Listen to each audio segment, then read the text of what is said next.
video, and let's just be honest.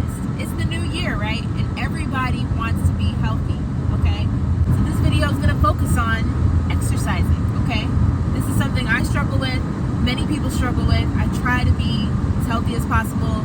It doesn't always work, but I figured let me just come on here and talk about 3 exercises that you can do every day.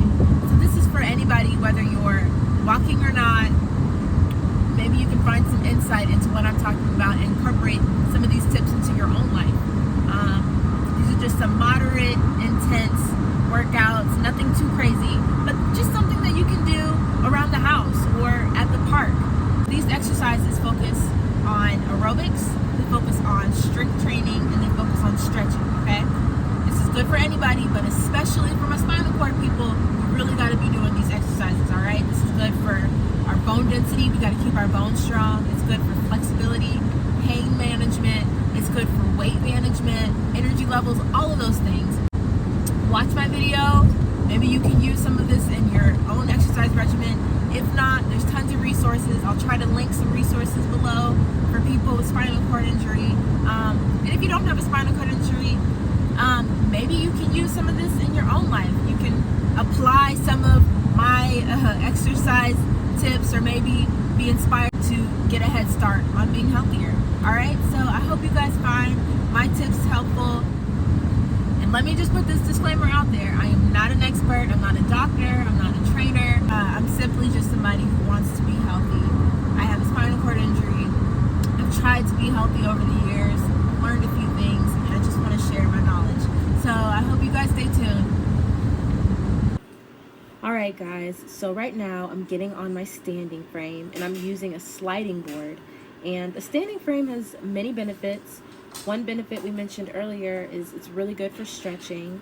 And stretching is awesome for the body, especially if you have a spinal cord injury, because we have muscle spasms a lot of the time and muscles are really tight because we're sitting. And so it's really good for your body to just stretch out and you're stretching those muscles.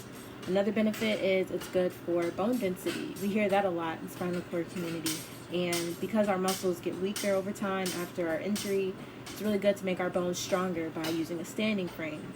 Also, it's really good for skin health, and it's really good for helping with bowel and bladder management. There's just tons of benefits for standing. Standing is awesome for the body. Our body was designed to stand. So, yay, look at me, I stood up. So you should do this for... Okay, so these exercises I'm doing here focus on strength training. So I take an 8-pound weight ball and I'll do about 3 sets, 15 repetitions each set. And depending on your ability, of course, I'll take the ball and I'll lift it over my head, focusing on back muscles and arm muscles. I usually go side to side, focusing on core.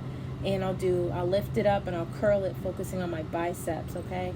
And all of these things are really good to help me with my wheelchair management and mobility. And with the next exercise, I use resistance bands. And bands can be used for stretching, they can be used for strength training. I use it for both. But how I use my bands is what I'll do is I'll hook the bands to my wheelchair. And you can hook the bands to any surface, any hook that you can find. And I'll do a rowing motion, focusing on my arms and my back. And then I'll hook it on the opposite side. And this will focus on my core and my arms, okay? Really good exercises that you can modify to fit your needs, okay? And I'll hook it to my leg, of course, and that focuses on little curl motions for my arms. And then I'll end it with some pushing. Yay.